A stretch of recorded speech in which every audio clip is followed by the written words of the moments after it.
Good morning, sisters. Welcome to Promises and Attributes, episode 5. Today we are going to talk about another amazing promise given to Covenant Israel. And I just have to say, it's so hard to distill these into just one promise, because you will find as you listen and you open your eyes and your ears and your heart to the messages in these verses and in these scriptures, that there are so many more promises than just the one. But for organization's sake and my brain being able to be organized, we're going to just try and focus on one of these promises, but you will hear so many of these repeated over and over and over again. We're going to start and introduce this promise by reading a scripture in Doctrine and Covenants, section 90, verse 11. It says, "For it shall come to pass in that day that every man shall hear the fullness of the gospel in his own tongue and in his own language, through those who are ordained unto this power by the administration of the Comforter, shed forth upon them for the revelation of Jesus Christ." Now that is at least two promises in one. First of all being that literally every person on the earth will be able to hear the gospel taught to them in their own language, their own tongue. That people in Switzerland and Finland and India and Zimbabwe, all of them will be able to hear the gospel in their own tongue. And that in of itself is a beautiful promise. But the part of this and the promise inherent in here that I would like to talk about today is a little less literal and a little more figurative, in the sense that I think part of this promise is also that each one of us will be able to hear God's voice in a way that is personal to us individually. And inherent in that is this promise that God knows who we are, and He will communicate with us in a way that is best for us and that is most important for us. And that promise in and of itself is amazing, right? That He knows us personally. And we're going to go to the Old Testament again. We're going to go to Exodus 3 to look at the story of Moses and how these promises come to fruition in Moses' story. But before we go there, I want to read one scripture that is kind of in the wrong chronological order, but that I think is such an important and valuable one for this principle and this promise. And Moses 1 is a vision that Moses is able to have after he gets the call in Exodus 3. So it's this vision of all of God's creation and of God's majesty, really, and helping him understand who He is. And in it, he says, this is God talking about His creations. He says, "Innumerable are they unto men, but all things are numbered unto me, for they are mine, and I know them." I just love this idea that of all the worlds and the creations and every single tiny thing, like every plant and tree and seed and flower and animal and person ever created, on every world ever created, every single one of us are known of Him, to the point that even the very hairs of our head are numbered. And that's a really important thing for us to remember, because that means that when God doesn't seem like He's there, or when we feel like we've been abandoned, that's just simply not the case. He knows exactly what we're going through and what we're experiencing. So let's go to Exodus 3, because that kind of ties all of that idea in. We're going to see first how God reaches out to Moses in a way that is very personal to him, and in a way that is exactly what he needed at that moment. It talks about how Moses is just out doing his job, keeping his father-in-law's sheep. And in verse 2 it says, "And the angel of the Lord appeared unto him in a flame of fire out of the midst of a bush. And he looked, and behold, the bush burned with fire, and the bush was not consumed." Are you like me and have ever wondered, a burning bush, huh? Really? Like, why?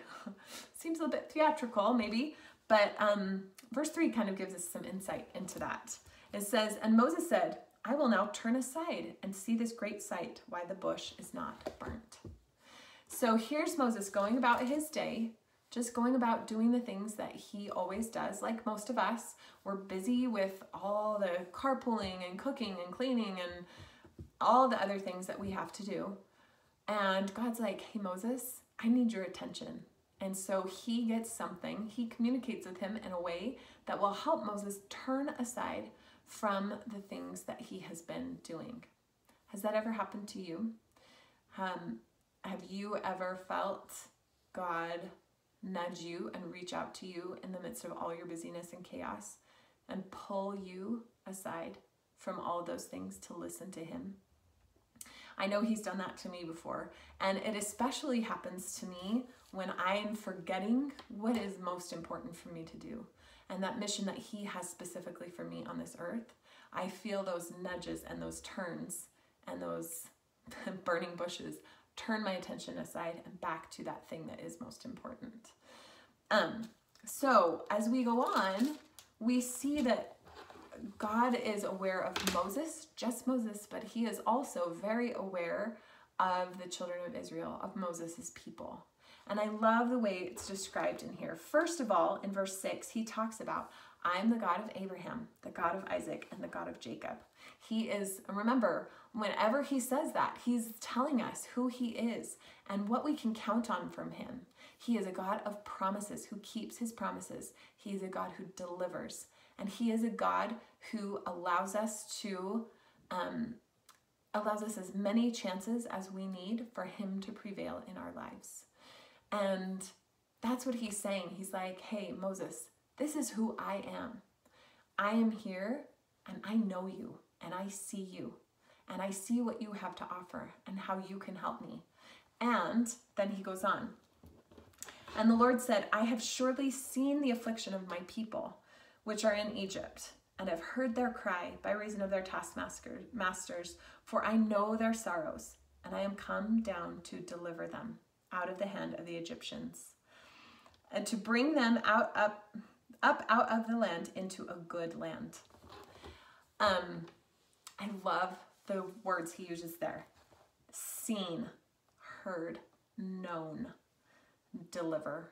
And he's going to deliver them into a good land, a land of promise. This is what God does for each of us.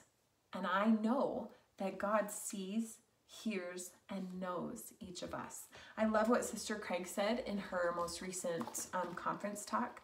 She says, Jesus Christ sees people deeply.